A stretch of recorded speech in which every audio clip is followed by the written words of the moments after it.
itu ada atau tidak, kalau ada waktunya kapan.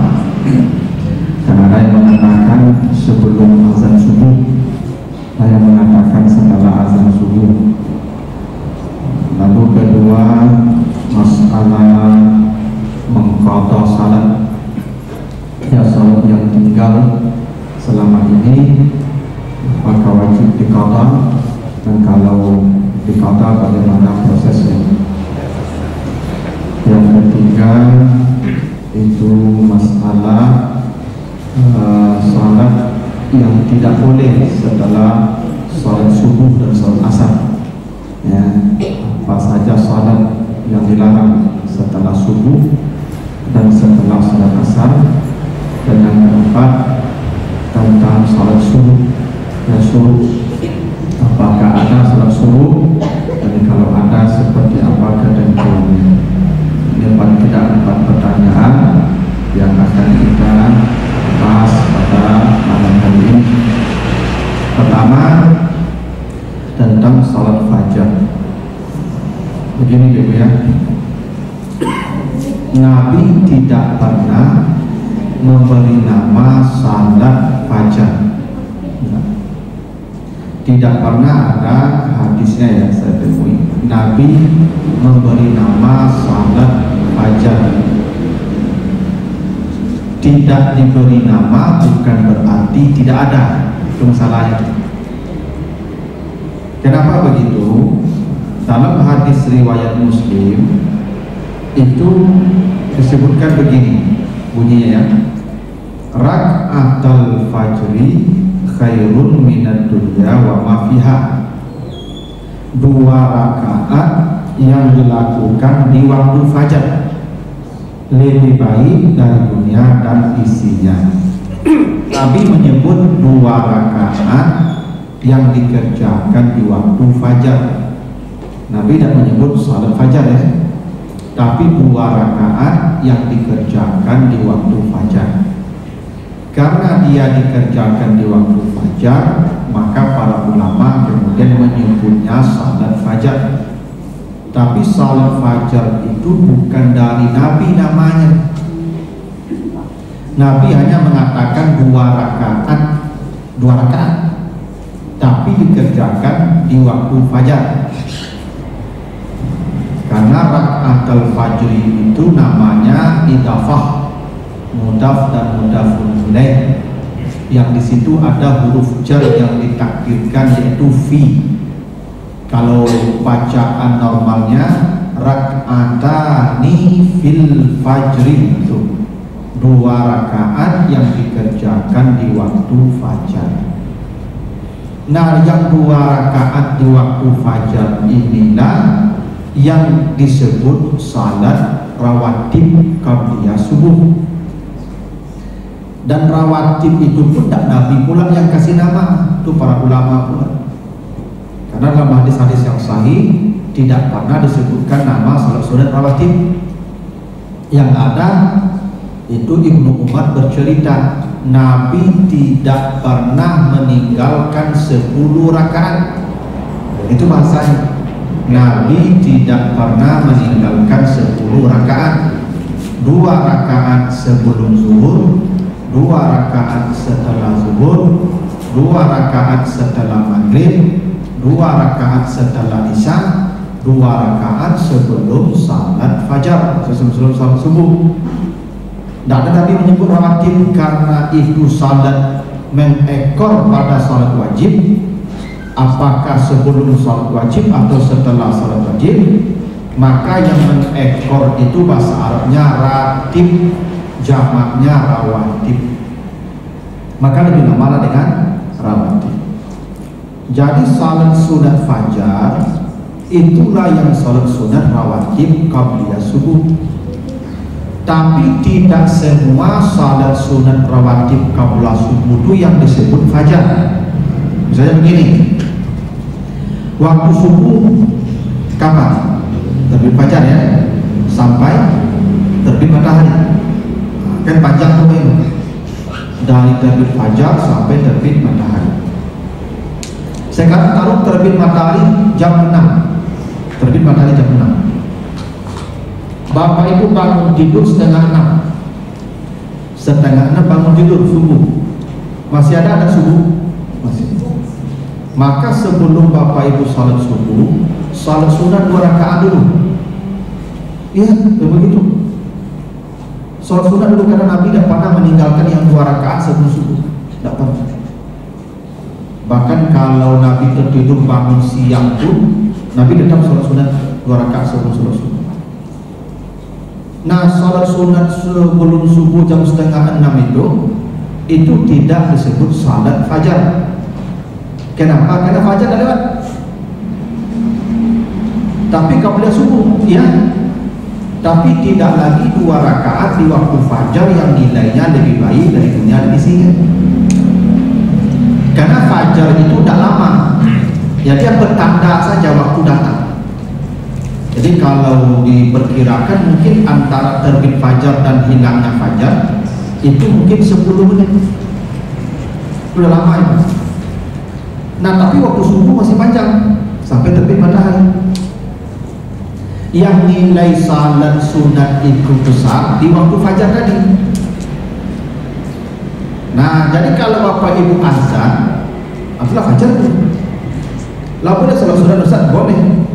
Kalau sebelum azan tidak ada salat fajar, karena fajar itu tandanya azan.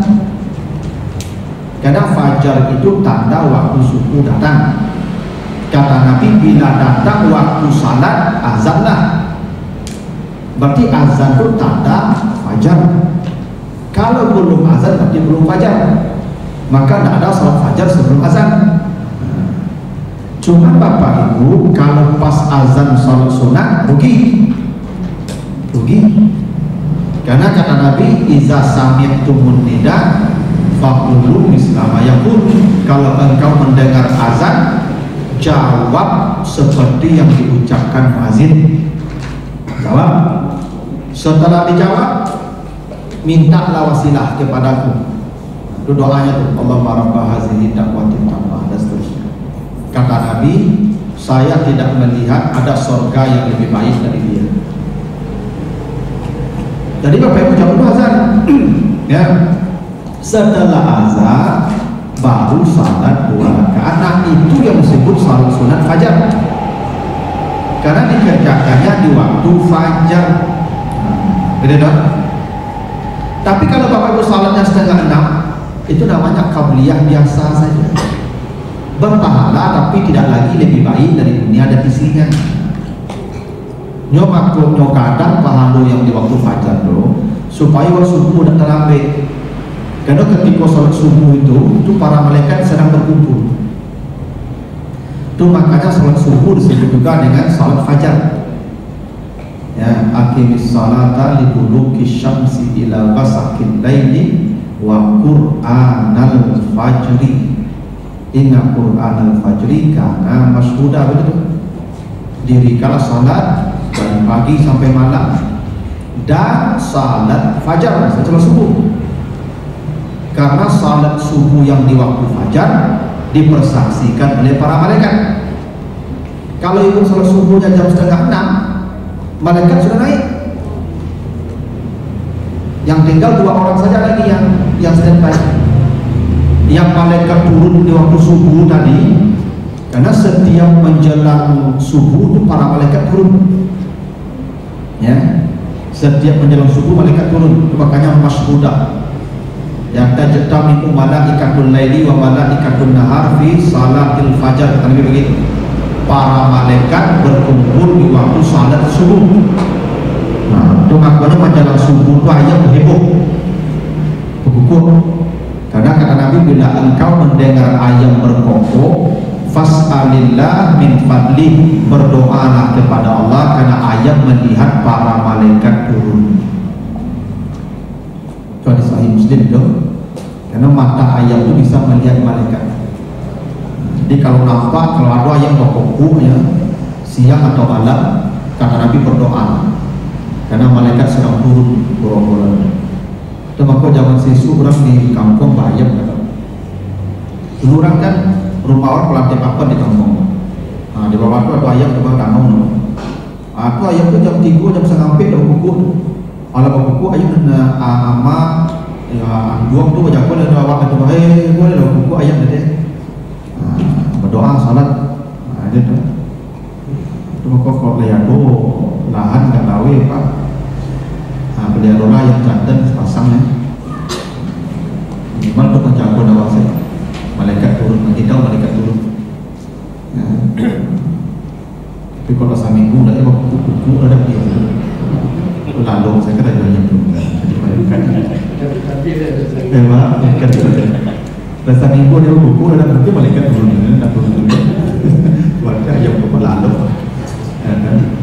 Nah, jadi itu rahasianya kenapa salat fajar itu nilainya besar, supaya kita tidak terlambat salat subuh. Itu rahasianya. Itu maka dibesarkan salat sunat rawatib yang qabla subuh yang di waktu fajar. Salat sunat rawatib itu ada di semua salat. Zuhur ada 8 rakaat, 4 sebelum, 4 setelah. Asar ada 4 sebelum. Maghrib ada 2 sebelum, 2 setelah. Isya ada 2 sebelum, ada 2 setelah. Dikumpul 2 hadis, semua banyak hadisnya, tapi totalnya begitu. Tapi kenapa yang di waktu subuh, yang di waktu fajar yang paling besar nilainya? Karena salat subuh itu yang paling besar nilainya. Supaya kita tidak terlambat subuh, dibesarkan yang sunat qabliyahnya di waktu fajar itu. Nah itu ya, jadi tidak ada namanya salat fajar, tapi Nabi menyebutnya 2 rakaat di waktu fajar.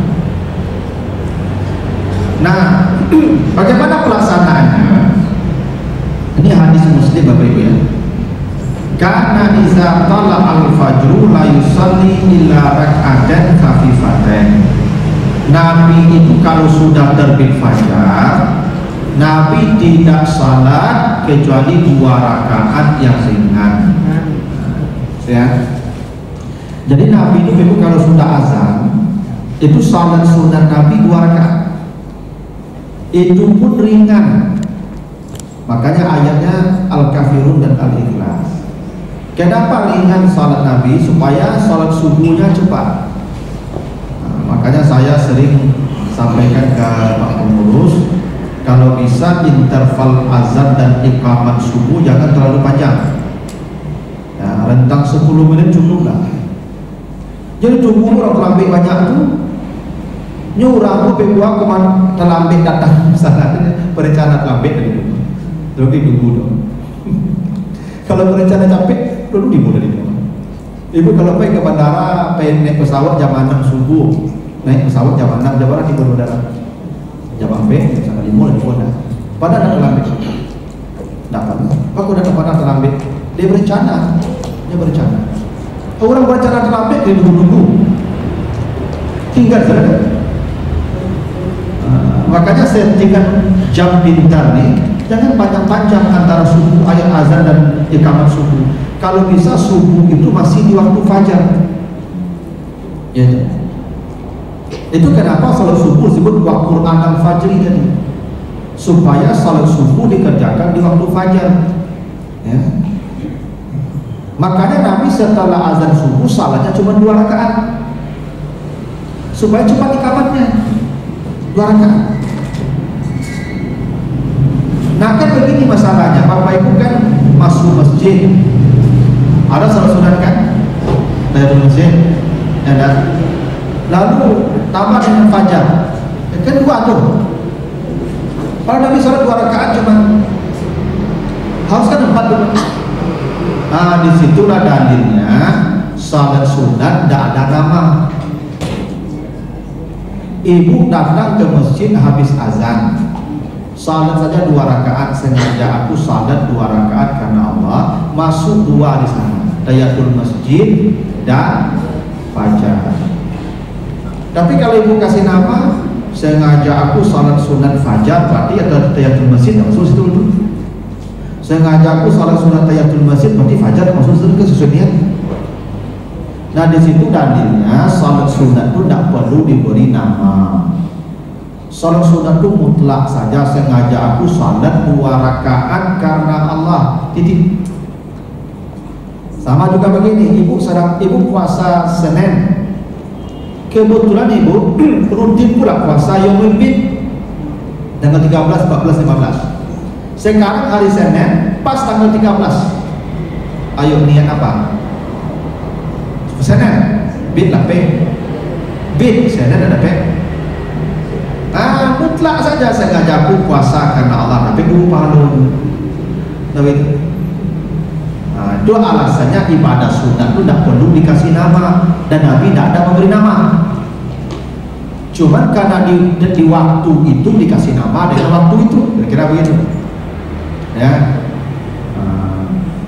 Makanya Nabi sholat sunatnya setelah azan 2 rakaat. Bila sudah terbit fajar, itu sudah azan namanya. Nabi sholat 2 rakaat yang ringan. Cuman kalau bapak ibu misalnya kita sepakat ini mungkin 15 menit ya interval azan dan iqamah, sholat 2 rakaat, masih ada waktu, masih bisa 2 rakaat lagi, boleh lah 4 tahiyatul masjid dulu baru nanti fajar. Kalau memang waktu sudah ya masih panjang, ini tidak dilarang Nabi 2 lebih ya, cuman afdalnya 2 saja supaya iqamah subuh lebih cepat. Lalu hadis dari Aisyah, ya, hadis Bukhari, Rasulullah itu menceritakan iza shalla rak'atain fajri ittaja'a ala sikhihi al-aiman.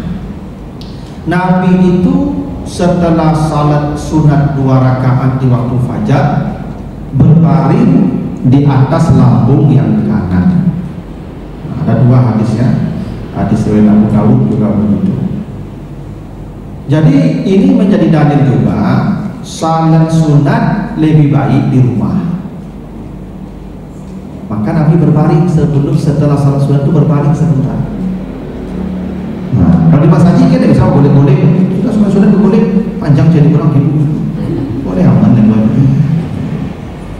Kalau rumah bisa boleh. Jadi ilmu yang lain lagi rumah yang masjid, usahakan salat sunat fajar itu di rumah. Setelah salat sunat berbaring di atas lambung kanan menghadap kiblat seperti mayat di dalam lahat.